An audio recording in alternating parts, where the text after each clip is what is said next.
Fellas and ladies, welcome to another episode of Holistic Lifestyle Coaching with Ryan David. I'm Ryan David. Now, first and foremost, let me just say that my intentions in making this video and this list of 4 things is not literally intended for you to make your wife cheat on you. This information is intended for couples or guys that are already in intimate, romantic, committed relationships. Relationship may be fine, things may be going smooth, there may be no issues or no problems. This is a proactive video. These are things for you to consider now before they happen over time and it becomes to be too late down the road. So consider these things in terms of what you maybe need to do to prevent them from ever happening if you're not already doing them. The inspiration for this video and this topic and these 4 things came from a conversation I had with a very good friend of mine and his wife.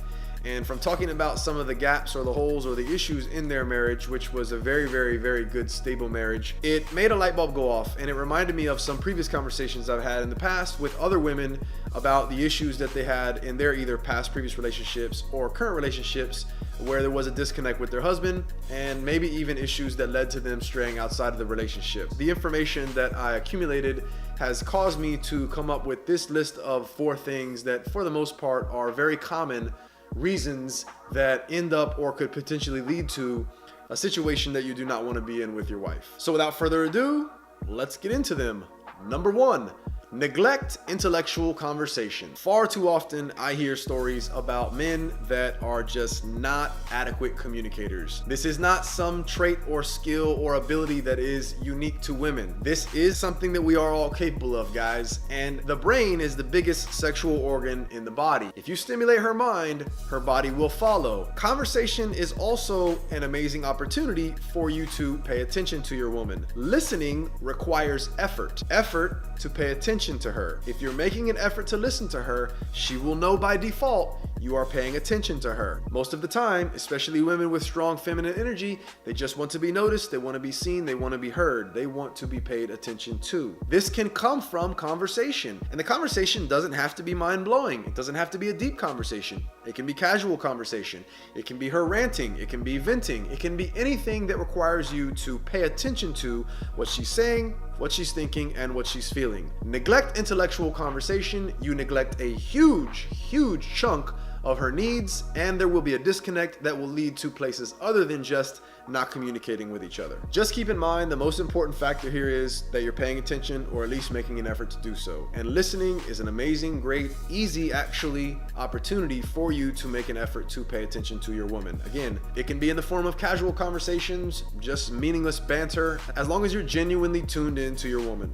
Number 2, stop making her feel attractive. Now, I understand we don't make anyone do anything. That's one of my fundamental philosophies and understandings. What we're talking about is doing things or saying things that may increase the likelihood that they feel a certain way or catch a certain vibe. Genuine compliments and reminders can go a very long way. Acknowledgement, flattery, and genuine attention usually is really all your woman wants from you or needs. Now here's the thing.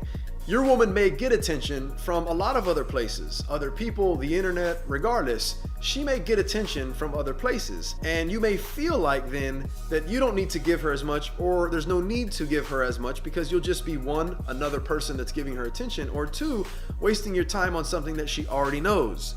You're wrong. She may appreciate that attention from other people, but what matters most is when she gets it from you. Believe it or not, what I found is that when women are truly into a guy, regardless of who else says something to her, what that man says, what her man says to her, carries more weight and means more than anything that anybody else could potentially or possibly say to her. The fact of the matter is, it's coming from you, and that's what means the most, regardless of whether or not she hears the same thing from 100 other people. Also, what you need to understand, guys, is that women will put on an attractive mask for society, for others, even for themselves to feel better or feel good about themselves. And when they do this, by default, oftentimes, they will get attention from others with this attractive mask that they have put on, whether it be a little extra makeup or a nice outfit, something like this, whatever it is that she does to step up her game in terms of how attractive she is. Unfortunately, for most men, these are the times or the moments, if at all, when most men tend to compliment their woman during the obvious moments. This is a mistake as well. You can compliment the mask, you can compliment her during those obvious moments, but if you think that just complimenting her during those obvious moments or complimenting that mask she's putting on for herself or for everyone else that is obvious, if you think just complimenting that alone is enough of a deposit into her emotional bank account for you to just sit back and chill, you're wrong, and you're missing a great opportunity to fulfill her needs at other times. Rule of thumb when it comes to relationships and remembering things when it comes to your woman or paying attention: the little things are the big things, meaning the little things are the more difficult things to remember or to notice. So when you do, it shows that you're what? There's that A word again, paying attention to detail. That matters because that requires effort. And if you're putting effort into your woman, that's important, major key. The way we do this is we have to get creative, be spontaneous, find the little subtle things that she may not think of or notice or even expect for you to compliment her on or comment on, and do it at times that she's not expecting. Again, the most important thing is that it's coming from you. Number 3, don't take care of yourself. Stop caring about how you look. Stop caring about how you dress. Stop caring about your health. Stop caring about how you smell. Let yourself go physically and watch whatever attraction does exist dry up and evaporate. Yes, that is an intentional pun. Now here's the thing.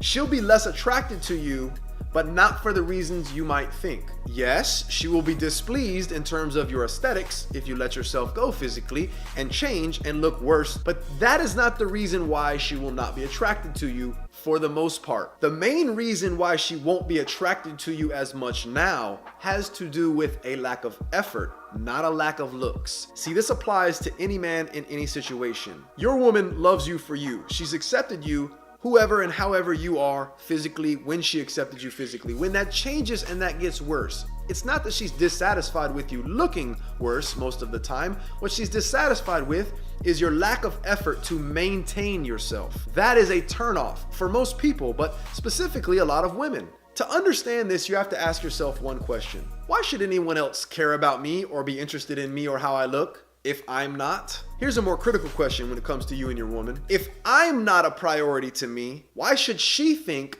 that she's a priority to me? Let that one sink in and marinate for a minute. When you take care of your body, there's a sense of responsibility and pride and some confidence that comes from the effort you put into yourself that says, I'm important, I matter, I'm gonna maintain myself. And that confidence is sexy in and of itself. So it's not really about the results that you're getting when you put in work physically. It's really about the confidence you have from the effort that you're making to maintain or be the best version of yourself that you can be. There's something inherently sexy and attractive about effort and dedication and determination and responsibility, and most of all, yes, confidence. It's just attractive. But effort is really, really attractive. And I can flip this for a second and tell you that me personally, there have been instances where I have interacted with females who, one female may have physically had a better shape or looked better aesthetically than another one, but the determination and the effort that this woman that didn't look necessarily as attractive physically as this woman became more attractive to me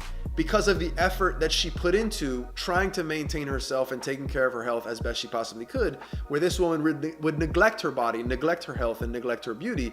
And that was a turnoff. The same thing applies to us in terms of the effort that you're putting into maintaining yourself. That is sexy. When you stop caring about your health, you implicitly send a message to everyone else, in this case your wife, that they should stop caring about you too. Again, they just want to know that they matter. And if you don't matter to you, they're going to start questioning and doubting how much they matter to you. And number 4, fail to acknowledge her efforts. Recognition is a form of acknowledgement, and it's also a deposit into her emotional bank account. Now, I've used that term emotional bank account twice now, and I'll probably do another video explaining exactly what that is. But simply put, what it is when we do things for other people, say things or do things, we make deposits in their account. And we do things they like, it's a deposit.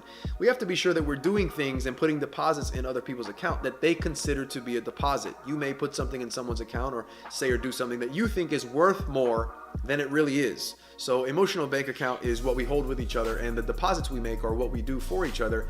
Be sure the deposits you're making are actual deposits for the person that you're making a deposit with. Now, if you have a woman that's naturally a pleaser or a giver or a caretaker, and those are her tendencies or her qualities, and that's just who she is at the core, you need to make a note of consciously remembering that and make a point of acknowledging it and saying and letting her know how much you appreciate it. Because if you don't, what's going to happen is you're going to accept it as the norm, her putting this effort in because it's who she is, and you're going to what? Take it for granted. Now, when you start taking people for granted, what do? They resent you. And resentment is poison in relationships. Besides, if she's already doing things because it's in her nature and she's going to do them anyway, appreciate her and acknowledge it, and she'll enjoy doing and being who she already is for you even more. It's an easy opportunity for you to acknowledge something that's already going on and is happening anyway. But it doesn't just have to be for the woman that's a giver or a pleaser or a caretaker. Any effort that your woman puts in to the relationship or you needs to be acknowledged. I'm not saying you have to wait around and take notes on every single thing that she does, but on a regular basis, you need to make it a point to point out that you're recognizing and acknowledging, and you see and notice what she's doing effort-wise, whether it's picking up the kids, cleaning up, cooking, helping someone with something, remembering to do something for you, picking up something at the store. The list goes on. If she's making an effort and you benefit from it, or if you just want to point out the effort that she puts in everyday life and the things that she does on a regular basis that make her an amazing woman, I'm sure she would appreciate that as well. And again, if it's coming from you, it will probably mean more than anybody. 2 disclaimers real quick. I understand. 1, this doesn't apply to all women. Not all women are likely to cheat or going to cheat if these things take place. I understand there are women with strong beliefs, values, morals. I understand they have strong willpower. However, don't put yourself in a position to find out something about your woman that she didn't even know she was capable of. Because at the end of the day, my money's on nature, not willpower. The second disclaimer, I understand. People cheat for a ton of reasons. Some people cheat for no reason at all. Actually, that's a lie. There's always a reason, but seemingly no reason. Meaning, somebody could possibly cheat if these things weren't taking place on a regular basis. You can be the perfect man and still get cheated on. Yes, I understand that. However, do not increase the likelihood or increase the chances that she does so. If you take an alcoholic to the bar and ask him to hold your rum and coke while you step outside, you increase the likelihood that he's gonna take a sip. So fellas, if any of these 4 things scare you, they should. And if they do scare you, that means they probably sound familiar to you. And if they sound familiar to you, then you need to make some changes quick. How do you make those changes, you might ask? What should you do instead? 2 things. Think about this. First of all, remember when you met her. What did you do to win her over? What did you find out that she liked and she appreciated? What did you do at the beginning of the relationship? Start doing that again. 2, wake up every day as though you're competing to try and win your woman over. Now, not that your woman is out there looking for other men and you need to compete with them, but think about what another guy could be telling your wife. Have you already said that to her? Have you already let her know? If so, you're good, because she only wants to hear it from you. If you haven't, it's only a matter of time before these lames, these losers, these bums out here that are consistently hitting on women run across your woman. And if there's a vacuum there that needs to be filled in terms of compliments, attention, acknowledgement, whatever it is that she'd love to get from you, but she hasn't gotten from you, you run the risk of that vacuum being filled with their compliments, not yours. For more on this topic, check out my blog on theryandavid.com. 4 ways to make your wife cheat on you. I go into a little bit more depth and detail about each one of these incidents. You can read more there. I'll put a link in the description of this video below. Guys, thanks for watching. If you found this useful, give it a thumbs up. If you haven't subscribed already, love it if you do so. Until the next episode, take care.